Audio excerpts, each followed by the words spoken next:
और लगातार बड़ी खबर जिस पर हम बने हुए हैं, चुनाव आयोग की आज शाम 5 बजे प्रेस कॉन्फ्रेंस और लोकसभा चुनाव की तारीखों का ऐलान इसमें होगा। 6 से 9 चरणों में ये लोकसभा के चुनाव हो सकते हैं। पिछली बार याद होगा आपको 2014 में 9 चरणों में चुनाव कराए गए थे। लोकसभा के साथ 4 विधानसभा के चुनावों की तारीखों का भी ऐलान होना है।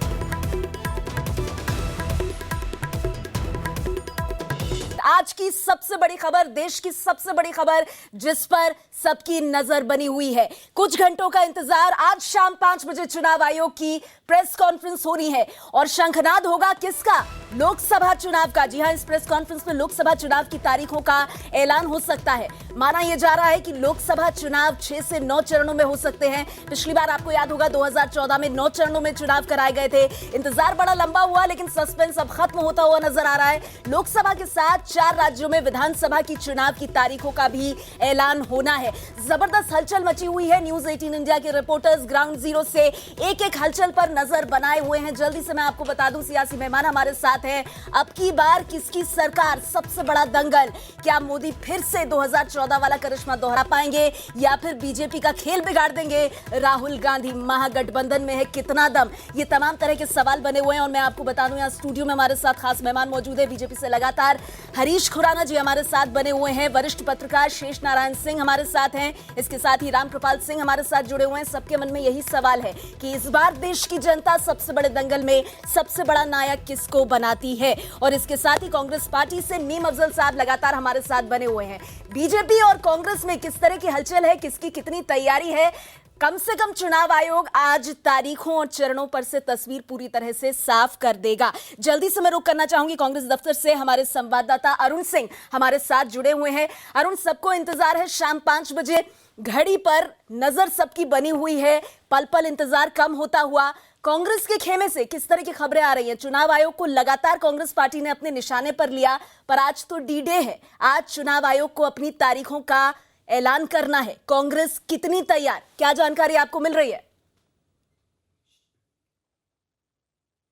देखिए, कांग्रेस पार्टी की तरफ से ये कहा गया है कि कांग्रेस पार्टी चुनाव में जाने के लिए तैयार है और इसकी तैयारी काफी अरसे से कांग्रेस पार्टी कर रही है। राहुल गांधी के अगर कार्यक्रम आप देखें, रोज वो 2 से 3 प्रदेशों का दौरा करते हैं, रैलियां करते हैं और जरूर चुनाव आयोग पर सवाल उठाया था, चुनाव आयोग को कटघरे में खड़ा किया था। कांग्रेस पार्टी के जो ट्रेजरर हैं अहमद पटेल, उन्होंने जरूर कहा था कि क्या प्रधानमंत्री की घोषणाएं, उनके शिलान्यास, उनके उद्घाटन, उनके भाषणों के लिए चुनाव की घोषणा देर की जा रही है, उसमें देरी की जा रही है। लेकिन चुनाव आयोग ने आखिरकार शाम 5 बजे का वक्त मुकर्रर किया है। तो कांग्रेस पार्टी की तरफ से लगातार ये बात कही जा रही है कि वो पूरी तरीके से तैयार है, लेकिन तैयारी किस तरह से है अगर हम उसको देखें, एक महागठबंधन बनाने की कोशिश राष्ट्रीय स्तर पर की गई थी। कांग्रेस पार्टी की तरफ से तमाम बैठकें हुई, सियासी दलों के नेताओं के साथ मुलाकात हुई, लेकिन आपने देखा कि राष्ट्रीय स्तर पर कोई भी महागठबंधन नहीं बन पाया। इसके अलावा अगर राज्यों की बात करें, आप दिल्ली की जहां हम खड़े होकर के बात कर रहे हैं, वहां आम आदमी पार्टी के साथ नहीं हो पाया।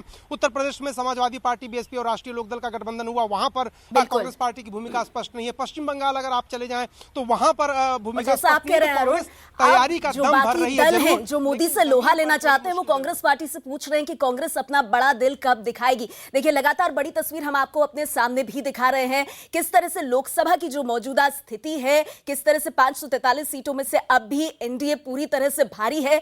अब सवाल यह है कि यह बाजी जो है ये कितनी पलटेगी, क्योंकि बीजेपी साफ कह रही है अब की बार 400 पार। हमारे साथ मीम अफजल साहब बने हुए हैं। मीम अफजल साहब, कांग्रेस पार्टी के दफ्तर से अरुण सिंह हमें अपडेट दे रहे थे। मैं जल्दी से आपका रिएक्शन जानना चाहूंगी। एक तरफ बीजेपी है जिसके सामने बड़ी चुनौती है, लेकिन कांग्रेस पार्टी को तो आप ही के गठबंधन के जो दल हैं वो कह रहे हैं आप बड़ा दिल तो दिखाइए, कम से कम ऐसे ताकत तो बनाइए कि मोदी का मुकाबला कर सके। कांग्रेस तो हर जगह फ्रंट फुट पर खेलना चाहती है, पर साथी तो नहीं जुड़ रहे हैं आपके साथ।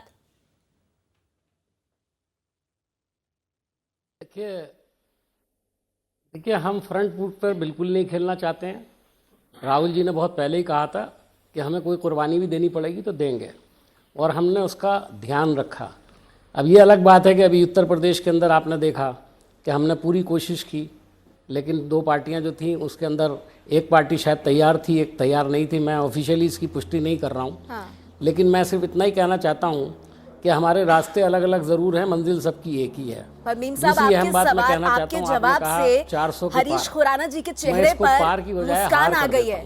मुस्कान क्यों आ गई आपके चेहरे पर हरीश 400 खुराना से जी? हार ना हो जाए कहीं। नेहा, हाँ, मुस्कान क्यों आ गई? वो कह रहे हैं भैया मोदी को रोकने के लिए हर कुर्बानी को तैयार। नेहा, तैयारी की बानगी इस चीज से नजर आती है कि राहुल गांधी जी का बयान मैं देख रहा था कुछ दिन पहले कि हम फ्रंट फुट पे खेलेंगे, और मीम जी बहुत मेरे सीनियर नेता हैं और हमारे सीनियर कुलीग हैं और मैं इनकी बहुत इज्जत करता हूं, लेकिन हम बिल्कुल फ्रंट फुट पे नहीं खेलेंगे। तो प्रवक्ताओं के और राष्ट्रीय अध्यक्ष के बीच में समन्वय कैसा है और चुनाव में कैसा होगा दिख रहा है, पहली बात। दूसरी बात, आप यूपी का जिक्र कर रही हैं, मैं फिर कहता हूं 0.8% जिसको वोट प्रतिशत मिला हो उसको तो इनके अखिलेश यादव जी 3 सीटें देते हो, और जो 8% वोट लेके कांग्रेस लेके आई थी पिछली बार उनको वो कहते हैं हम सिर्फ 2 सीटें देके हमारे गठबंधन का हिस्सा है। तो कांग्रेस को कितना सीरियसली लेती है बाकी पार्टियां? अरे कांग्रेस को नहीं लेती तो क्या हुआ हरीश खुराना जी? समाजवादी पार्टी और बीएसपी तो साथ आ गए ना यूपी में, और उपचुनाव में क्या हश्र किया था बीजेपी का, देखिए तो जानते हैं आप सर। एक बात समझ लीजिए, हाँ। मेरे हिंदुस्तान की जनता बहुत समझदार है। अच्छा, वो देख रही है कि एक तरफ वो दल हैं जिनकी कोई आइडियोलॉजी नहीं है, हाँ। और सिर्फ उनका एक ही मकसद है मोदी जी को रोकना। हाँ। ये सब दल इकट्ठे हो गए। हाँ। मैं तो अक्सर कहा और करता था उपचुनाव हरा दिया, कैराना, नूरपुर, फूलपुर, भूल गए। देखिए स्टार्टिंग अभी 3 राज्यों में भी गई सत्ता। नेहा, क्या किले थे सर बीजेपी हमारे के? लिए वो ब्लेसिंग इन डिस्गाइज था। अच्छा, कैसे? कि हमें पता लग गया कि हमारी कहां का कमी है तो हमने इसको ठीक कर लिया। अब अगर ये मुगालते में रहेंगे कि हमने 2 चुनाव तो जीत लिए लेकिन आगे भी जीत जाएंगे, ऐसा नहीं होने वाला। मुगालता मत पालिए मीम अफजल साहब, जल्दी से सर। पूछ लीजिए, मोदी है तो मुमकिन है। बीजेपी कह रही है हमारे मध्य पास प्रदेश, मोदी है, छत्तीसगढ़, राजस्थान विपक्ष में के क्या पास हुआ? क्या है?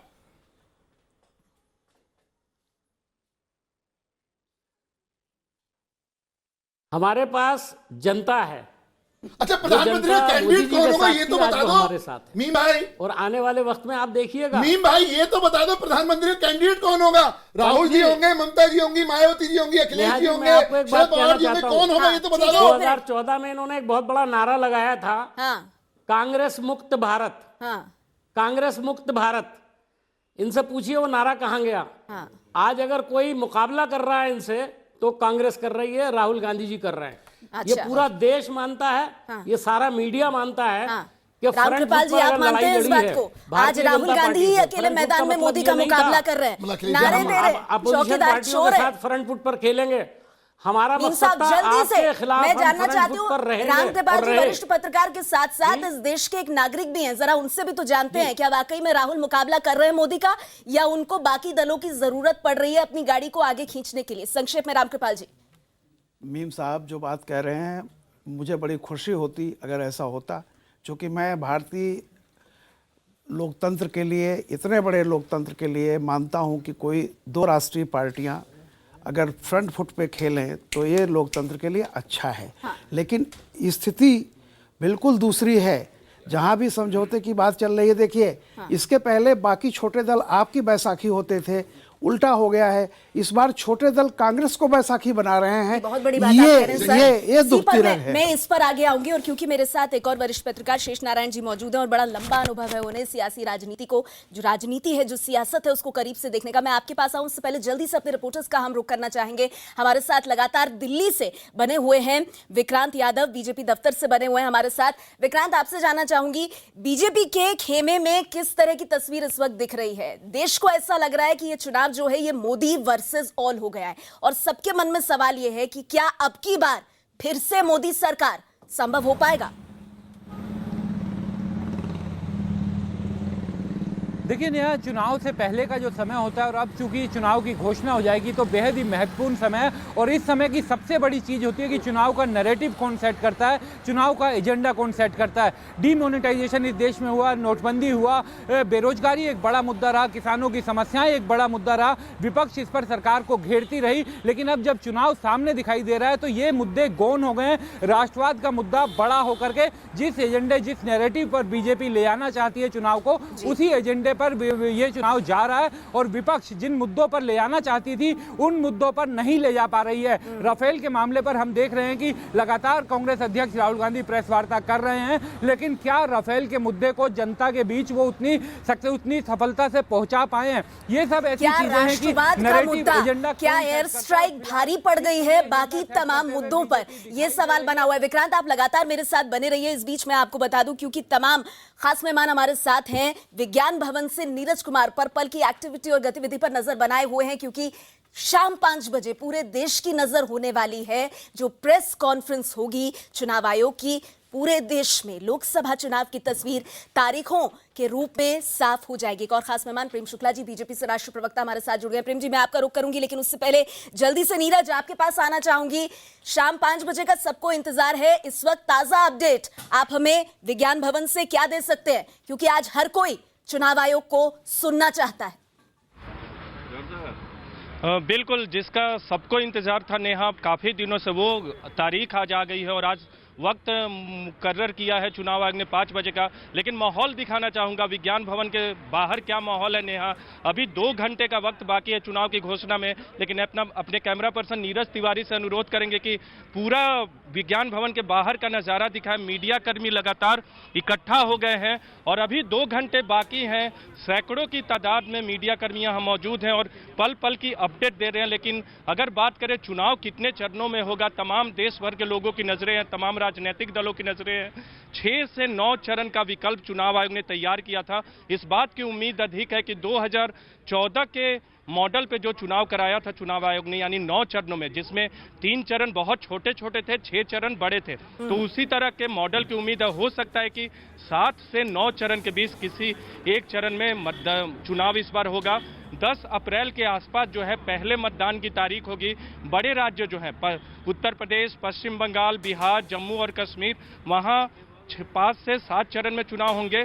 कई राज्य हैं महाराष्ट्र, राजस्थान, मध्य प्रदेश, छत्तीसगढ़, झारखंड, वहाँ 2 से 3 चरण में मतदान होंगे। दक्षिण के जो राज्य हैं तमिलनाडु, केरल, कर्नाटक, गोवा, आंध्रा, तेलंगाना, वहाँ 1 चरण में मतदान होगा।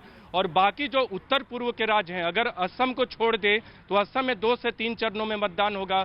लेकिन बाकी जो असम के राज्य हैं, असम के अलावा जो राज्य हैं, वहाँ 1 चरण में मतदान होने की उम्मीद है।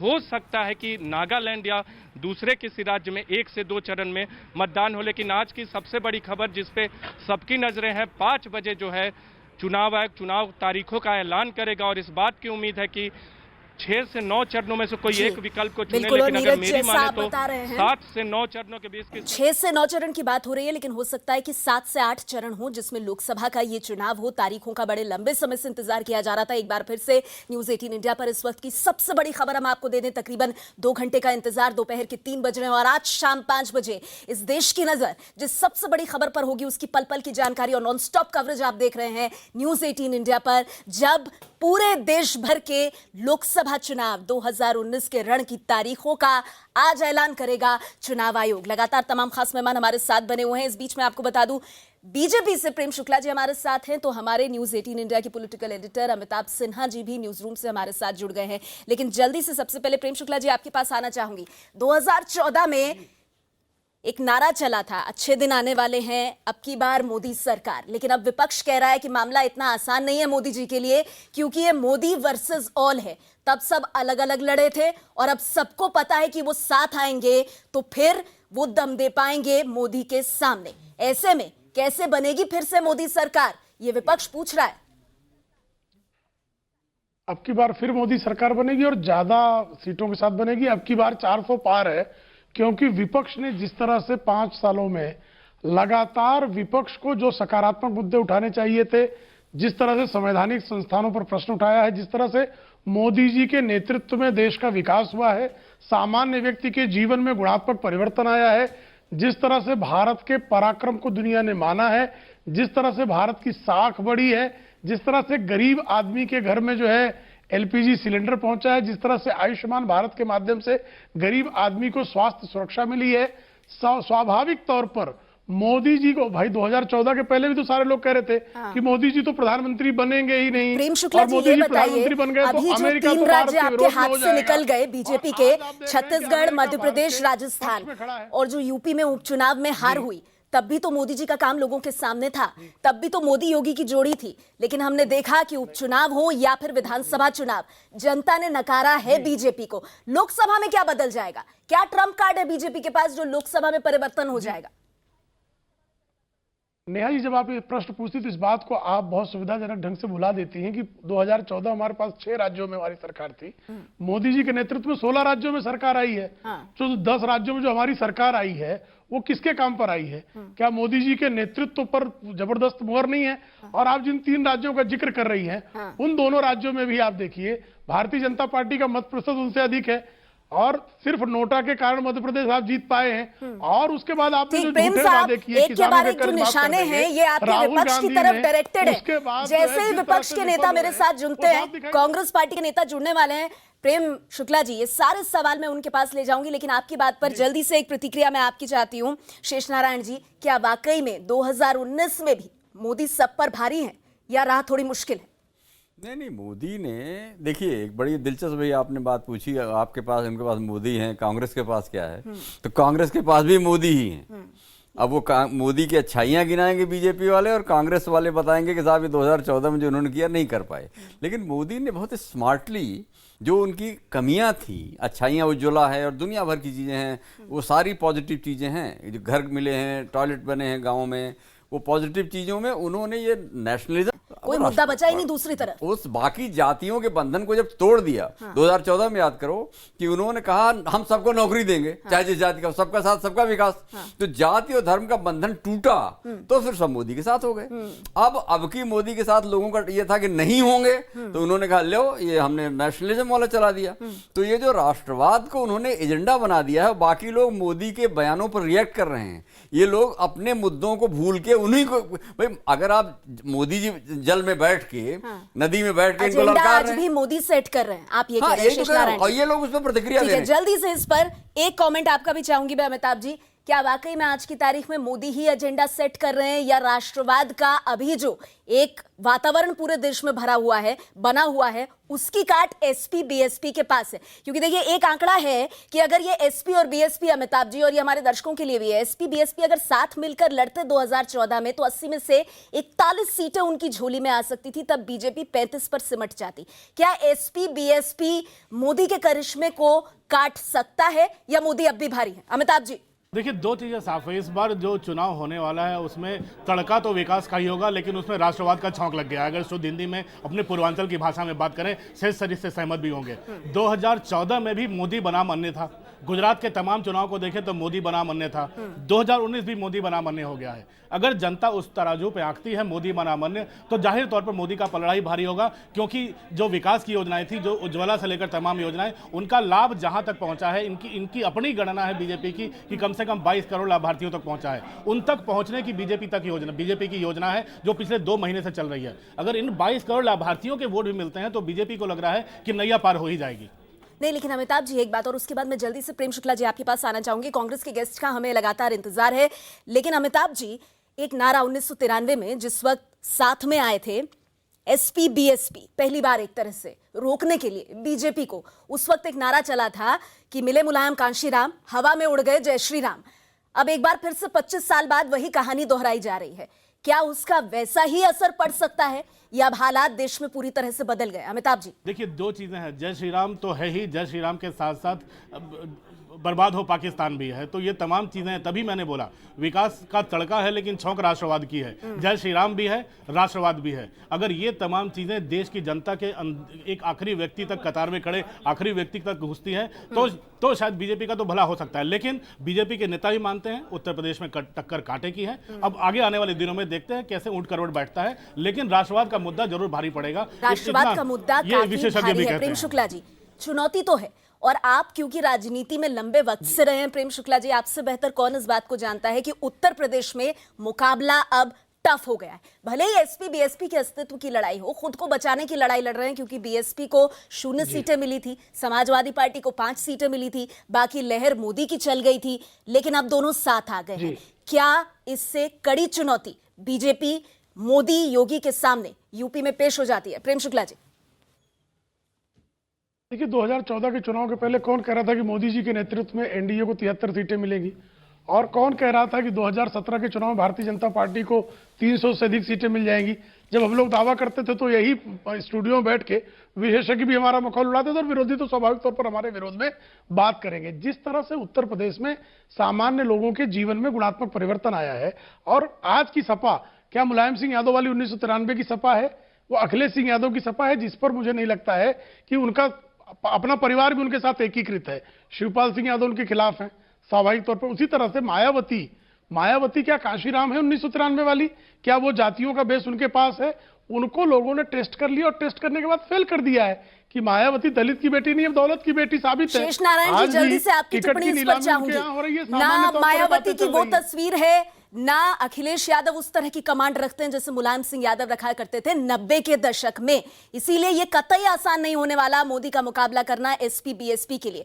क्या बीजेपी यहां पर खुद को बहलाने के लिए तर्क दे रही है या इस तर्क में दम भी है? नहीं, वो हमें मालूम है जन्नत की हकीकत, लेकिन प्रेम को मालूम है कि वो बीजेपी और मायावती और उनके जो वोटर हैं वो कितना मुश्किल करेंगे। हालांकि इनकी सीट सेफ रहेगी, सुल्तानपुर में खतरा नहीं रहे, लेकिन बाकी जगहों पे भूसी छूट जाएगी। अगर दोनों इकट्ठा हो गए, कहीं कांग्रेस वाले इकट्ठा होने वाले हैं तो महाराज मुगालते मत रहो, मेहनत करो। चलिए इस पर हम आगे आएंगे और कांग्रेस पार्टी से जब नेता हमारे साथ जुड़ेंगे करने वाले लोग हैं। ठीक है, प्रेम शुक्ला जी, बूथ लेवल के कार्यकर्ताओं में कितना जोश है, हाउस द जोश जिसकी बात की जा रही है उस पर भी हम आएंगे। लेकिन देखिए, एक बार फिर से आपको इस वक्त की बड़ी खबर बता दूं, आज का दिन इतना बड़ा क्यों? आज रविवार है, लेकिन देश में लोकसभा चुनावों का शंखनाद होने वाला है। और उससे पहले लोकसभा की मौजूदा स्थिति, देश भर में लोकसभा की अगर बात की जाए तो इस वक्त 342 जो सांसद हैं वो एनडीए के खेमे में हैं। जैसा कि आप देख सकते हैं 342 सांसद एनडीए के खेमे में। और वहीं अगर यूपीए की बात की जाए तो 71 सांसद जो हैं वो यूपीए के खेमे में हैं। अब 2019 में आज जब तारीखों का ऐलान हो जाएगा उसके बाद ये तस्वीर जनता जनार्दन कितनी बदलेगी उस पर हमारी नजर बनी हुई है। लोकसभा की मौजूदा स्थिति इसको आप देख रहे हैं, कुल 543 सीटें, जिसमें से अगर हम आपको बताएं कि क्या तस्वीर बन रही है तो 342 इस वक्त जो सीटें हैं वो एनडीए के खेमे में हैं और 71 जो हैं वो यूपीए के पास हैं। अब आइए और बड़ी तस्वीर, बीजेपी ने जहां जहां 2014 में क्लीन स्वीप किया, 100% स्ट्राइक रेट रहा। गुजरात 26 में से 26 सीटें मोदी के खाते में, राजस्थान 25 में से 25 सीटें बीजेपी की झोली में, दिल्ली में भी 7 की 7 लोकसभा सीटें बीजेपी के खाते में गई। हिमाचल की बात करें 4 लोकसभा सीटें, चारों पर कमल खिल गया। उत्तराखंड में 5 सीटें, पांचों की पांचों बीजेपी के खाते में गई और इसका बड़ा क्रेडिट दिया गया मोदी लहर को। 2014 की मोदी लहर क्या कुंद पड़ी है 2019 तक आते आते हैं, या राष्ट्रवाद का जो छौंक लग गया है उसकी वजह से ये लहर एक बार फिर से ताकतवर होकर वापस लौटी है? लगातार मेरे साथ तमाम खास मेहमान बने हुए हैं। जल्दी से प्रेम शुक्ला जी, आपसे मैं जानना चाहूंगी, पिछली बार 5 राज्य ऐसे रहे जिसमें 100% स्ट्राइक रेट रही। अब सर उसमें से ऐसा है कि राजस्थान जो है वो पूरी तरह से कांग्रेस की तरफ चला गया। अभी हमने विधानसभा चुनावों में देखा, मध्य प्रदेश में भी पिछली बार आप लोगों ने बहुत अच्छा लोकसभा चुनाव में प्रदर्शन किया था, लेकिन विधानसभा चुनाव में जनता ने नकार दिया। तो ये जो 100% स्ट्राइक रेट इन तमाम राज्यों में रही है, ये इस बार 100% रहेगी? कहीं झटका तो नहीं लगेगा इन राज्यों से? इन राज्यों में तो 100% रहेगी, कुछ राज्यों में और 100% वाला स्ट्राइक रेट हो जाएगा। और आपको पता है कि राजस्थान के चुनाव में आप ही जो तमाम विशेषज्ञ बैठे वो कहते थे कि मोदी जी के नेतृत्व में लोगों का विश्वास स्वाभाविक तौर पर राज्य का नेतृत्व चुन रहे हैं, इसलिए कहीं पर वहां पर एंटी इनकम्बेंसी थोड़ी बहुत है, उसका परिणाम दिखाई दिया। लेकिन मोदी जी के नेतृत्व में राजस्थान को, गुजरात को, मध्य प्रदेश को, छत्तीसगढ़ को पूरा उसी तरह से विश्वास जो पिछली बार था, और इस बार विश्वास और बढ़ेगा। इसका स्वाभाविक तौर पर क्योंकि विकल्प ही मोदी जी के समक्ष आप किसको देख रहे हैं भाई? एक तरफ भारत का विकास और दूसरी तरफ आतंकवाद का विनाश। भारत के विकास की गति मोदी जी के नेतृत्व में तीव्र हुई है और आतंकवाद के विनाश की गति भी उतनी। पीएम मोदी का जो भी विरोध कर रहा है वो पाकिस्तान की तरफ से बैटिंग कर रहा है क्या वो आतंकवाद के साथ खड़ा है, ये कहना चाहते हैं? वो विरोध नहीं, कुछ लोग निश्चित तौर पर खड़े, इसमें कोई संदेह ही नहीं है। सीधा नाम लीजिए ना प्रेम शुक्ला जी, आप कब मुंह करते हैं? आप तो बहुत सीधी बात करते हैं सर, सीधा नाम लीजिए, कौन से दल है वो? सीधी बात ही कर रहा हूँ, सीधी बात करो। अरविंद केजरीवाल हैं, ममता बनर्जी हैं, नवजोत सिंह सिद्धू हैं, कपिल सिब्बल हैं, ये किस दल के लोग हैं? दिग्विजय सिंह हैं, ये किस दल के लोग हैं? और आतंकवाद के समर्थन में जो लोग बोल रहे हैं, पाकिस्तान के नैरेटिव के साथ जो सुर में सुर मिला रहे हैं क्या इस देश की जनता उनको पहचान नहीं रही है? सुलेमान और मोहम्मद क्या खान देश की कांग्रेस जनता पार्टी से हमारे साथ जुड़ गए हैं। पाकिस्तान ये जवाब तो परस्ती सुलेमान के साहब पक्ष में आपको मतदान देना करेगी? पड़ेगा, क्योंकि बीजेपी यही नैरेटिव लेकर चुनाव में जा रही है कि आप जब मोदी सरकार का नेशनल सिक्योरिटी पर विरोध करते हैं, आप दरअसल देश की सुरक्षा के साथ खिलवाड़ कर रहे हैं। और प्रेम शुक्ला जी तो बिना शब्दों का घालमेल किए साफ कह रहे हैं कि वो पार्टियां आतंकवाद और पाकिस्तान के साथ खड़ी नजर आती हैं। ये मेरी समझ नहीं आता कैसे बीजेपी के प्रवक्ता या उनके नेता इस तरह की बात कहते हैं। कांग्रेस पार्टी ने बार बार अभी तो हाल फिलहाल में जो पुलवामा में इतना बड़ा आतंकवादी हमला हुआ, उस पर कांग्रेस पार्टी पूरी तरह से सरकार के साथ थी। राष्ट्रीय अध्यक्ष ने उसको बयान किया।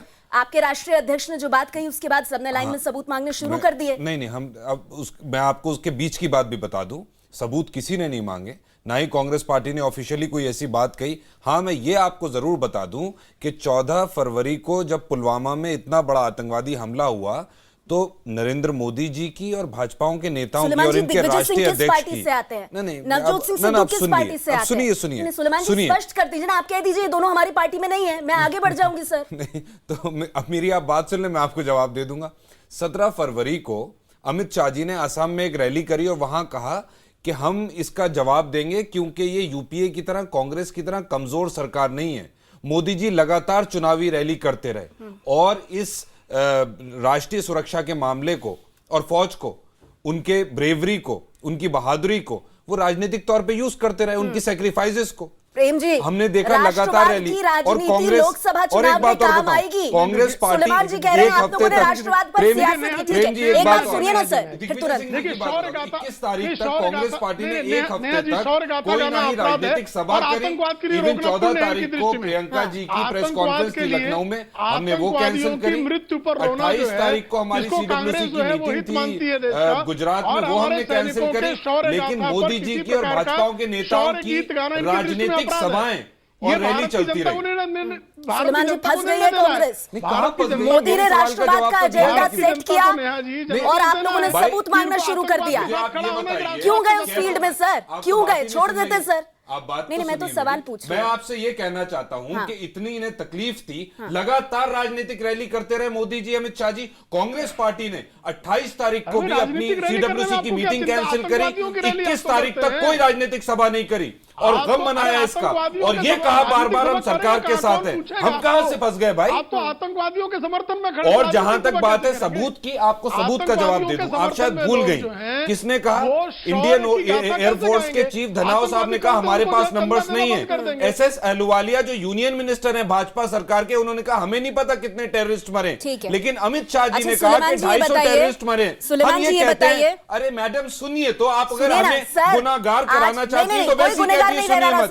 मैं ये कहता हूं जब अमित शाह जी को 250 आतंकवाद, अरे मैडम सुन तो लिए मेरी बात, सर ये चुनावी मेरी तो सुनिए, मैं भी कह रहा हूं। अरे सवाल पूछा तो चुनावी बात बोलने के लिए ही बुलाया है। अमित शाह जी कहते हैं कि 250 आतंकवादी मारे गए, तो सरकार से क्यों नहीं मोदी जी कहते हैं या एक्सटर्नल अफेयर्स मिनिस्ट्री से या डिफेंस मिनिस्ट्री से बोले ना? चुनाव की हमने तारीखों नहीं के बोला ऐलान की हुई है। मैंने सीधा सवाल आपसे पूछा सुलेमान जी, क्या आप बीजेपी के ट्रैप में फंस गए? आपने कहा हम नहीं फंसे। मैं अब आपसे सीधा अगला सवाल कर रही हूँ, आप जवाब सुनिए ना सर, मैं ये कहता हूं कि मैं ना बीजेपी ना कांग्रेस, तो आप मेरा अगर काम सुनना सवाल नहीं चाहती पूछना है। बात खत्म हो आप मेरे जाएगी। सवाल का जवाब नहीं देंगे? अरे जवाब तो सुन लिया मेरा, मैंने सुन लिया सवाल आपका। नहीं, मेरा सवाल का मैंने बोला नहीं, आपने सुन लिया। सुलेमान जी सुनिए ना, सुनिए सुलेमान जी सुनिए, लेकिन मौका देना कम से कम। बिल्कुल एब्सोल्युटली, सुनिए मेरी बात। यूपी की बात कर लेते हैं। आपने कहा कि अभी आप राष्ट्रवाद पे बहस करिए ना, राष्ट्रवाद से मत पीछे हटिए।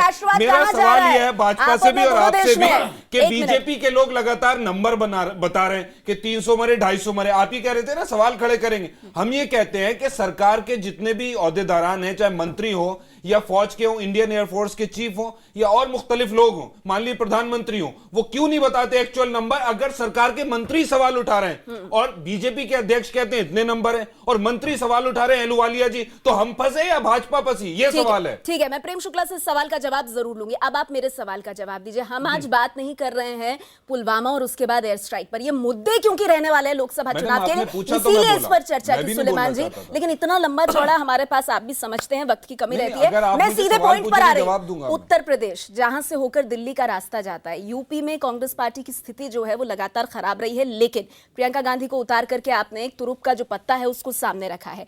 अगर वाकई कांग्रेस पार्टी लोकसभा चुनाव में एजेंडा सेट कर रही है सुलेमान जी, तो ऐसा क्यों है कि यूपी की सियासत में एसपी बीएसपी आप लोगों के साथ गठबंधन करने को तैयार नहीं? एसपी बीएसपी आरएलडी तीनों ने अपना गठबंधन बना दिया, आप लोग अकेले रह गए। जी बहुत ही अच्छा करा उन्होंने। हमारी तो जिस दिन उन्होंने अपना अलायंस अनाउंस किया है, ऐलान किया है, उसी दिन हमारे राष्ट्रीय अध्यक्ष राहुल गांधी जी ने साफ कर दिया था कि भाई ये उनका फैसला है, वो अपने फैसले के साथ कांग्रेस पार्टी साथ पूरे क्यों नहीं आए? दो अच्छे लड़के जब पहले साथ आ चुके हैं तो लोकसभा चुनाव में क्या हो गया? अब देखिए ये तो मैं उनसे पूछ के आपको बता दूंगा। अच्छा, इतना तो आप भी समझती होंगी दोनों से। क्लैरिटी नहीं, क्लैरिटी की बात ही नहीं मैडम। अच्छा। साफ बात है बिल्कुल। हमने कहा कि उन्हें लगता था कि वो अपना चुनाव अच्छा लड़ेंगे, एसपी बीएसपी वो लड़े, कांग्रेस पार्टी अकेले चुनाव लड़ेगी और दम से लड़ेगी। अब अगर अलायंस में मान लिए कांग्रेस बीएसपी और सपा का अलायंस नहीं हो पाया तो इसमें कांग्रेस की गलती है। कांग्रेस ये कहती है कि हम अपना चुनाव, कांग्रेस पार्टी पूरे देश में जिसमें यूपी भी है, यूपी का भी चुनाव पूरे दम से लड़ेगी। नतीजा सबके सामने आएगा। 1 मिनट, नहीं दम से लड़ने की तो बात है, लेकिन कांग्रेस पार्टी अपने बल पर कुछ हासिल कर पाएगी या खेल खराब करेगी? किसका, बीजेपी का या एसपी बीएसपी का? सुलेमान साहब मैं आपके पास आऊंगी, लेकिन उससे पहले क्योंकि तमाम तरह की राजनीतिक प्रतिक्रियाएं आ रही हैं, ये बताते हुए आपको कि आज शाम 5 बजे यानी अब से तकरीबन 1.5 घंटे से कुछ ज्यादा वक्त बचा है, चुनाव आयोग करेगा प्रेस कॉन्फ्रेंस। देश भर में चुनाव की तारीखों का होगा ऐलान। सबसे बड़ा उत्सव जिसका शंखनाद आज चुनाव आयोग करेगा। और इस बीच जो राजनीतिक प्रतिक्रियाएं आ रही हैं, आइए उन पर भी नजर डालते हैं। इलेक्शन कमीशन पूरी तरह से लोकसभा चुनाव के लिए तैयार है और भारतीय जनता पार्टी का दावा है कि वो भी तैयार है। हमारे साथ केंद्रीय मंत्री और पंजाब के होशियारपुर से सांसद और बीजेपी सीनियर लीडर विजय सापला साहब मौजूद हैं। सापला साहब पूरी तरह से तैयार हैं लोकसभा चुनाव के लिए? निस्संदेह भारतीय जनता पार्टी पूरी तरह से तैयार है और पंजाब की इकाई भी इसमें पूरी तरह से सक्रिय रूप से लगी हुई है।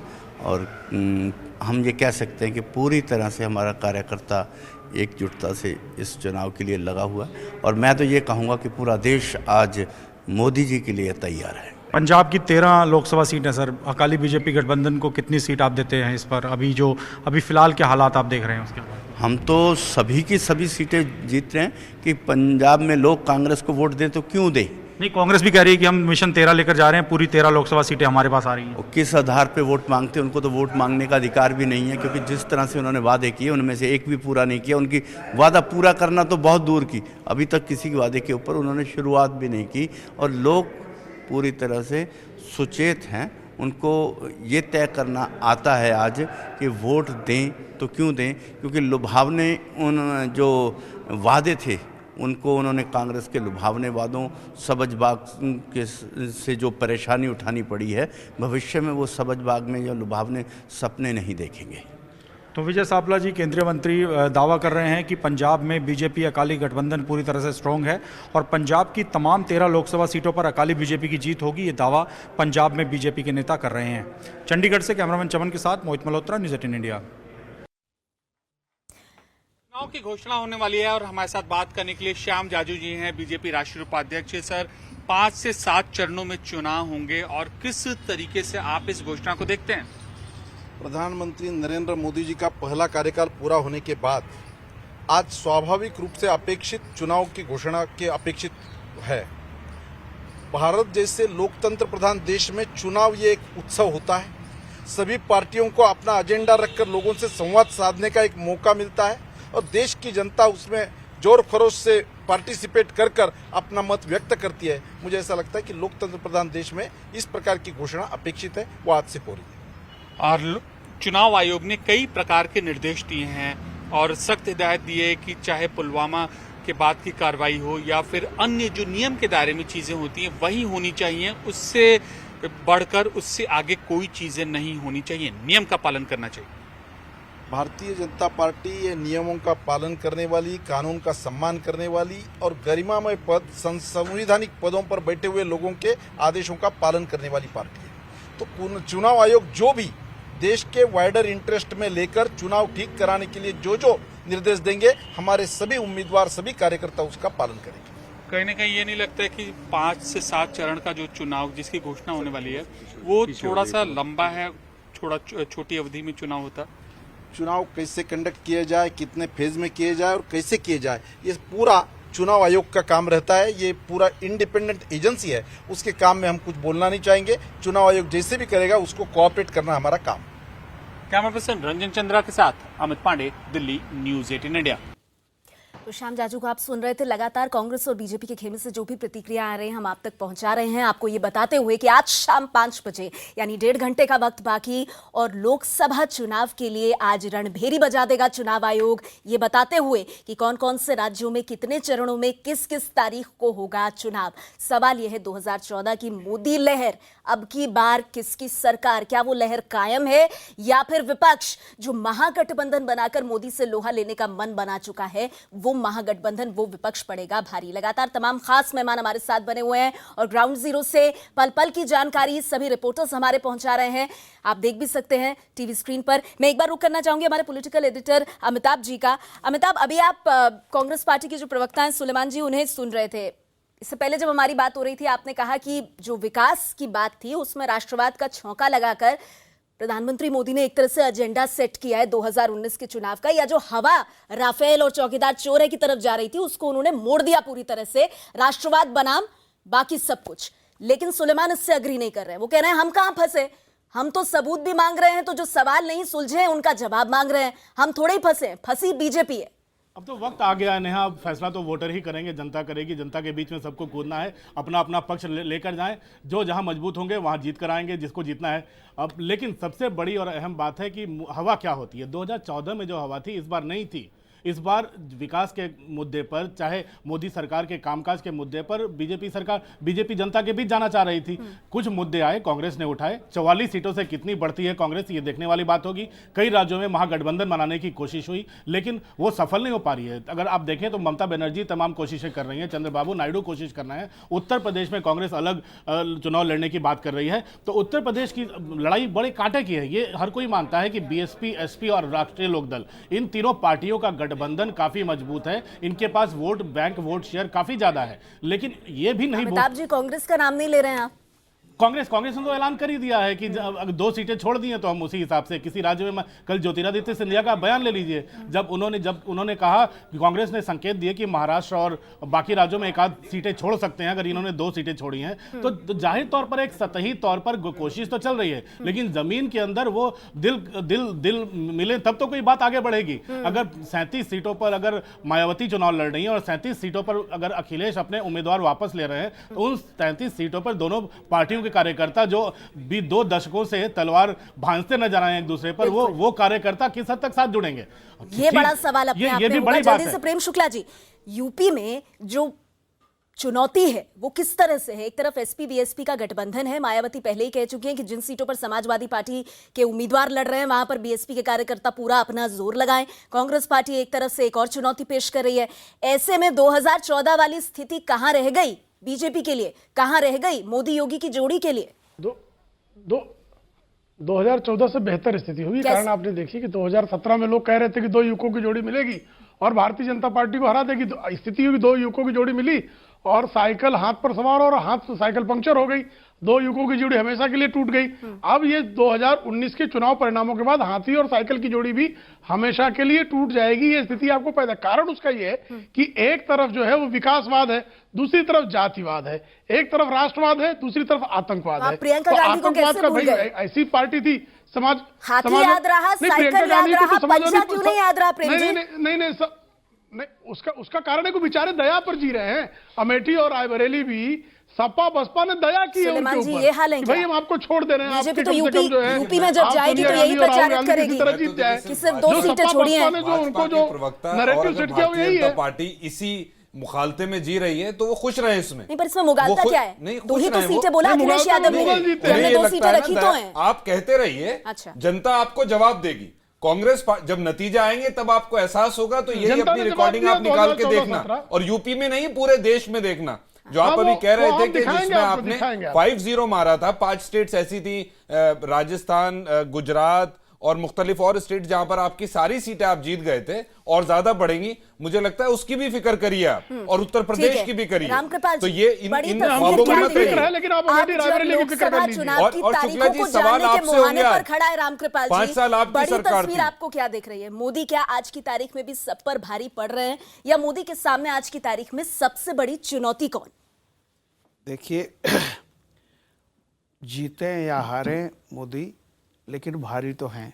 श्रेष्ठ भाई ने एक बहुत अच्छी बात कही कि बीजेपी को भी मोदी का सहारा, कांग्रेस को भी मोदी का सहारा, विपक्ष को भी मोदी का सहारा, एक अच्छाई के लिए सहारा, एक बुराई के लिए सहारा। लेकिन देखिए, मैं एक सिंपल बात कह रहा हूँ, मैंने जैसा पहले भी कहा था, शायद ये इसके पहले, कि भारत जैसे इतने बड़े लोकतंत्र में दो राष्ट्रीय पार्टियों का होना बहुत ज़रूरी है। वो फ्रंट फुट पे खेलें। आज आज़ादी से लेकर के आज तक इस मुल्क में यूपीए या एनडीए का जब प्रधानमंत्री यानी बीजेपी या कांग्रेस का होता है तभी 5 साल आप लोग चल पाते हैं, वरना नहीं। और इस देश का वोटर, एक बात समझ लीजिए जिस पे कभी हम लोग कोई बात नहीं कर रहा है, स्टेबिलिटी बहुत बड़ा मुद्दा होगा इस बार, ये तय जान लीजिए। कौन कर रहा है रामकृपाल जी? वो तो मोदी प्रॉमिस कर रहे हैं। देखिए, वो अपोजिशन भी कर रहा है, ऐसा नहीं है। लेकिन मैं जो बात कह रहा हूं, जब तक आप बड़ा पॉलिटिकल नैरेटिव कोई पार्टी नहीं लेके आती है, मैं सिर्फ इस बात की ठीक सर, तो मैं इसी से आगे बढ़ाऊंगी रामकृपाल जी चर्चा को। ये बड़ा पॉलिटिकल नैरेटिव कौन लेकर आएगा, कौन देश में स्थिर सरकार दे सकता है? सर, मेरी मजबूरी है, मुझे बहुत छोटे से अंतराल के लिए, छोटे से ब्रेक के लिए रुकना पड़ रहा है। न्यूज़ 18 इंडिया पर इस वक्त की सबसे बड़ी कवरेज नॉन स्टॉप जारी है। लोकसभा चुनाव की तारीखों का ऐलान, उसके बाद गेंद आपके पाले में होगी। सवाल ये 2019 में किसकी बनेगी सरकार? क्या मोदी वापस फिर आएंगे या महागठबंधन पड़ेगा भारी?